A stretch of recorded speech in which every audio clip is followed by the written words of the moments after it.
I recently bought a house in Asia, a fixer-upper in the heart of the capital city.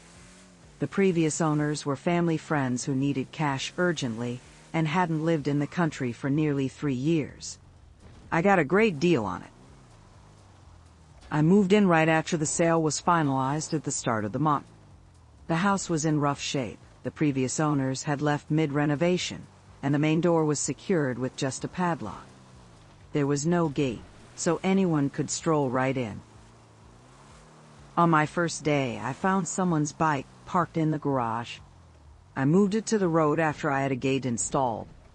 Later, an angry man knocked on my gate, but I didn't answer. I watched him give up after about 15 minutes, taking the bike with him. Already, I wasn't thrilled about the neighborhood. Aside from the occasional confusion about the house being abandoned, things were relatively quiet. A no parking sign on my gate helped with that issue. Last week, while I was showering, I noticed the water pressure was unusually low. I could hear my neighbor's water pump running.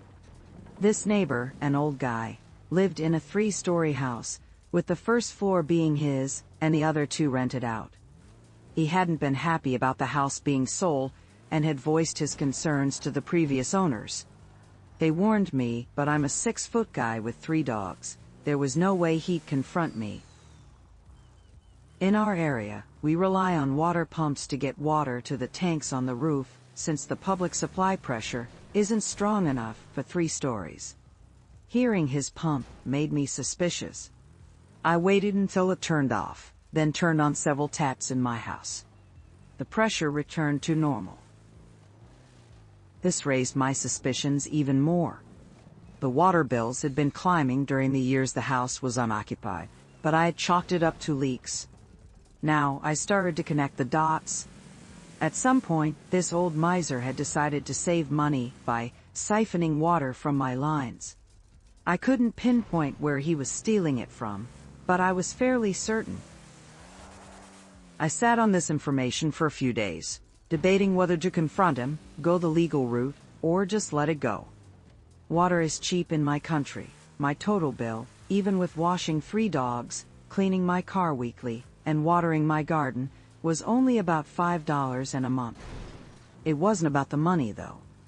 It was about an entitled old man thinking he could use my resources without paying. I wanted to teach him a lesson. My plan was simple. I turned off my water at the mains. No breaking into his property, no laws being broken. It was the perfect way to get back at him without lifting a finger. On Monday, just 4 days ago, I waited for his pump to kick on before shutting off my supply. In our household, the tanks have a ball valve that detects water levels. If the level doesn't rise, the valve stays open, continuously signaling the pump to run. By starving his pump of water, I expected it to burn out and cause issues for him and his tenants. What I didn't anticipate was that running the pump constantly would overload the wiring in his house. His outdated wiring from the 90s couldn't handle the strain. Around 3 a.m., I heard commotion from his house. Residents were whispering about why their power and water were out. I learned about the power outage when the tenants started shouting at their landlord. In our country, power and water are considered essential services, and cutting them off can lead to lawsuits. The landlord is responsible for maintaining the wiring and supply. The tenants were furious, and one even moved out 2 days later when they learned that service wouldn't be restored that day. Both tenants filed complaints with the police. If someone is in clear violation of the law, the police can impose fines without a court judgment.